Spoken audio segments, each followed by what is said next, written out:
Армысыздар оқушылар. Біз бүгін видео барысында сіздермен бірге 9-шы сынып Қазақстан тарих 490 тжб талдауларымызды бастайтын боламыз. Әдеттегідей жалпы балл 30 баллды. Бүгінгі біздің тжб тапсырмамыз 5 тапсырмадан тұрады. Бірінші тапсырмамыз міне көріп отырсыздар. Суреттегі негізде берілген сұрақтарға жауап беріңіз. Мына эмблема қай бағдарламаның эмблемасы, соны жазамыз мына жерге. Одан кейін құжаттың қабылданған жылы, құжаттың басымдықтары, кезеңдері және маңызын жазып өтетін боламыз. Бұған 5 балл. Екінші сұрағымыз. Қазақстанның 1990-2000 жылдардағы экономикасының жаңғырту кезеңдерін сипаттаңыз.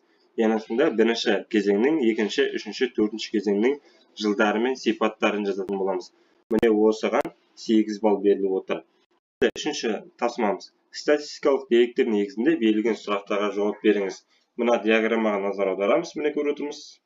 Экономикалық қызмет түрлері бойынша жұмыс істеп тұрған шок субъектілері санының құрылымына баға беріңіз дейді. Міне сонымен қатар осы диаграммаға байланысты міне 3 сұрақ тұр. Қазақстанда шағын және орта кәсіптің қарқынды дамуына әсер еткен себептерін жазыңыз. Шағын және орта кәсіпті дамытудың басты мақсаттары мен нәтижелері қандай болмақ? Пандемиядан кейін шағын және орта кәсіп саласында қандай өзгерістер болады деп ойлайсыз? Міне осы 3 сұраққа жауап береміз. Кешірісті, тағы да 2 сұрақ бар екен. Берілген жылдардағы халықтың табыс көлеміне артуына әсер еткен жағдайларды жазыңыз. 2013-2016 жылдар аралығындағы табысы азық-түлік қоржынының құнынан төмен халықтың үлесі не себепті өзгеріссіз деп ойлайсыз? Міне осы үшінші тапсырмаға да 8 балл беріліп отыр. Енді төртінші тапсырмамыз. Деректі пайдалана отырып, Қазақстанда ұлттық құндылықтарды жаңғыртуға бағытталған мемлекеттік бағдарламаның қажеттілігін дәлелдеңіз дейді. Міне көріп отырмыз. Мына дерекке назар аударамыз. Бұл дерек бізге 4-ші және 5-ші тапсырмаға керек болады, маңызды. 4-ші тапсырмаға байланысты сұрақтары. Берілген үзінді қандай бағдарламадан алынғанын анықтаймыз. Бағдарламаның мақсатын жазамыз. Бағдарламаның жүру барысына мысал келтіреміз. 4-ші бағдарламаның қажеттілігін дәлелдеңіз. 4-ші тапсырмаға 4 балл беріліп отыр. 5-ші тапсырма. Деректі пайдалана отырып, Қазақстанда ұлттық құндылықтарды жаңғыртуға бағытталған мемлекеттік бағдарламаның қажеттілігін дәлелдеңіз. Міне 5-ші тапсырманың сұрақтары. Міне көріп отырмыз. Қандай бағдарлама екендігін анықтаймыз. Мақсаты, жүру барысы, қажеттіліктерін және өз пікірімізді жазамыз. Міне осыған 5 балл беріліп отыр. Міне көріп отырмыз. Дерек дегенге мына деректі қолданамыз. Жақсы, кеттік. Жауаптарына көшейік. Бірінші тапсырмамыздың жауаптары. Бұл эмблема Қазақстан 2030 стратегиясы даму бағдарламасының эмблемасы. Қандай эмблема десек, осыны жазамыз. Енді құжаттың қабылданған жылы 1997 жылы қабылданды. Құжаттың басымдықтары 7 жылдық ұзақ мерзімді басымдықты анықтайды. Келесі тарихи құжаттың кезеңдері 2 кезеңнен тұрады. Бірінші кезең Қазақстан Республикасының 2010 жылға дейінгі стратегиялық даму жоспарын айқындайды. Екінші кезең еліміздің бәсекеге қабілеттілігінің негіздерін қалыптастыруға арналған Қазақстан Республикасының 2020 жылға дейінгі стратегиялық даму жоспары орындалды. Міне 2 кезеңнен тұрады. Міне көріп отырмыз. Енді маңызды. Әлем өз дамуының стратегиясын жасауға қабілетсіз көптеген елді көрді.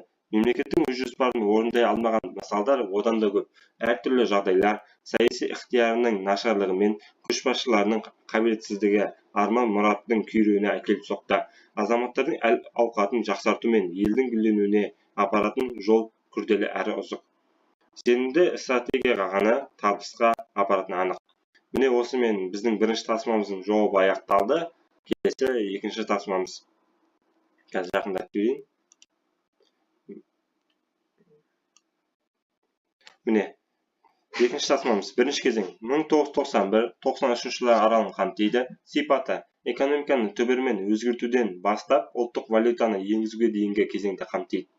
Екінші кезең 1994 пен 98 жылдар аралығын қамтиды. Сипаты негізгі экономикалық заңдар қабылданды. Экономиканы ырықтандыру жүргізілді. Міне көріп отырмыз. Үшінші кезең 1998-2001 жылдар аралығын қамтиды. Сипаты жалпы ішкі өнім, өнеркәсіп өнімдері, инвестиция көлемі және басқа да маңызды көрсеткіштер өсті. Төртінші кезең 2001 жылдан басталады. Сипаты бұл кезеңде нарықты экономика институттары табысты жұмыс атқарумен сипатталды. Міне осымен біздің екінші тапсырмамыздағы талдауымыз аяқталды. Енді үшінші тапсырмамызға көшейік. Үшінші тапсырмамыз естеріңізде болса, жаңағы диаграммаға байланысты болатын, иә. Енді осы диаграммаға байланысты бірінші сұрағымыз. Қазақстанда шағын және орта бизнестің қарқынды дамуына әсер еткен себепті жазыңыз. Жауабы: кәсіпкерлікті дамыту нарықты экономиканы дамытудың кепілі.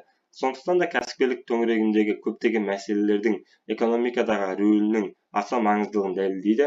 Оның негізгі маңыздылығын ел президентінің Қазақстан халқының жолдауында еліміздің экономикалық саясатының бірден-бір басымды бағыты кәсіпкерлік деп аталғандығын айқындайды. Шағын және орта бизнесті дамытуды басқару еліміздің жүзеге асырып жатқан саясатының стратегиялық мәселесі болып табылады. Кәсіпкерлік қызметті еліміздің шаруашылық қызметінің жандандырғыш күші деп білуіміз керек. Міне осымен біздің үшінші тапсырмамыздың бірінші сұрағы аяқталды. Енді екінші сұрағы. Шағын және орта бизнесті дамытудың басты мақсаттары мен нәтижелері қандай болмақ? Шағын және орта бизнестің негізгі мақсаты бұл көбінесе жергілікті нарықты қажетті өнім мен қызметтермен қамтамасыз ету, жұмыспен қамтылу мәселесін шешудегі жәрдем. Мұнда мәселелердің оңтайлы шешудегі ауыспалы кезеңде орын алатын әлеуметтік дағдарыстан зардаптарын азайтады. Шағын және орта бизнес халықтың әл-ауқатын арттырумен қатар, жаңа қосымша жұмыс орындарының ашылуын құру сияқты дәйекті мәселелер оның өзектілігі көрсетеді және де экономиканы реформалаудың ажырамас бөлігі деп қарастыруға негіз берді. Үшінші тапсырманың екінші сұрағы аяқталды. Үшінші сұрағы енді. Пандемиядан кейін шағын және орта кәсіп саласында қандай өзгерістер болады деп ойлайсыз? Менің ойымша, көп адамдар пандемия барысында жасап отырған кәсібінің сапасы мен халықтың сұранысына сәйкестігіне бағалай алды. Алдағы уақыттарда кәсіпкерлік тұтынушыларды қанағаттандыратын кәсіп саласын дамытуды қолға алады деп сенемін. Қазіргі жағдайда бұл адамдар үшін алғашқы қажеттіліктер азық-түлік пен дәрі-дәрмек, киім саласы болуы мүмкін. Осымен біздің үшінші тапсырманың үшінші сұрағы аяқталды. Енді төртінші сұрағына көшейік. Берген жылдардағы халықтың табыс көлемінің артуына әсер еткен жағдайларды жазыңыз. Мемлекетімізде қабылданған әртүрлі бағдарламалардың әсерлері де бар деп санаймын. Мысалы, бизнестің жол картасы 2025, мұғалімдер мен дәрігерлердің жалақыларының өсуі, студенттердің шәкіртақыларының көлемінің өсуі және тағы басқалар. Бесінші сұрақ. 2013-2016 жылдар аралығында табысы азық-түлік қоржынының құнынан төмен халықтың үлесі не себепті өзгеріссіз деп ойлайсыз? Деген сұраққа жауап ретінде, менің ойымша 2014-2015 жылдардағы қаржылық дағдарыстар мен Ресейге бағытталған санкциялардың әсері болуы ықтимал. Міне балалар, біз осымен үшінші тапсырманы толық аяқтадық. Енді төртінші тапсырма. Төртінші тапсырмада естеріңізде болса, бізге статистика дерек берілген болатын, иә? Деректе көрсетілген бағдарлама ол мәдени мұра бағдарламасы болатын. Енді бұл бағдарламаның басты мақсаты мәдени, экономикалық, әлеуметтік капитал, жалпы адамзаттың мәдениетінің құрылымдық бөлігі, этнос, қоғам, адам парасатының дамуы, құрылуының бастауы, тарихи естеліктердің маңызды қоймасын жасау мен қорғау бағдарламасы болып табылады. Енді бұл бағдарламаның жүру барысынан мысалдар келтіріңіз. Деректер базасы жасалды, ЮНЕСКО тізіміне енгізілген мәдени және аралас мұра объектілерін күзетудің аумақтары мен өңірлерінің шекарасы белгіленеді. Енді бағдарламаның қажеттілігіне дәлел келтіріңіз. Нұрсұлтан Әбішұлы Назарбаев мәдени мұра бағдарламасын мемлекеттің мәдениетіне қолдау көрсететін стратегиялық ұлттық жоба деп атаған. Бағдарлама халықтың гуманистік курсы және потенциалын көрсетіп, оның тарихи тәжірибесін байытып, болашақтың сенімді тірегі болмақ. Қазақстан тарихында гуманитарлық акция ретінде жүргізілетін мәдени мұра бағдарламасы бұдан әрі қарышта дамиды. Міне балалар, осымен біз төртінші тапсырманы аяқтадық. Енді келесі бесінші тапсырмамыз. Бізде естеріңізде болса, бесінші тапсырмада бір құс бейнесі бар, сурет бейнеленген болатын. Бұл сурет біздің рухани жаңғырту бағдарламасын бейнеленген болатын. Енді бұл бағдарламаның басты мақсаты сананы жаңғырту, ұлттық болмыстан, ұлттық кодтан айырылып қалмай, оны әлемдік құндылықтармен үйлестіріп, Қазақстанның игілігіне жарату жолындағы мақсат мүдделер туралы өзекті мәселе көтерілген болатын. Енді бағдарламаның жүру барысынан мысалдар келтіріңіз. Еліміздің ұлттық білім беру жүйесінде қазақстандық патриотизм ұғымы қолданып келеді. Қазақстандық патриотизм арқылы отан, туған жер, ел, атамекен, туған өлке туралы түсініктер, оқу-тәрбие үрдісінде сабақтан тыс іс-шараларда отансүйгіштік сезімді дамытуға, ұлттық салт-дәстүрді сақтау, мемлекеттік рәміздерді құрметтеу сияқты сезімдерді оқушылар бойында қалыптастыру жүзеге асырылуда.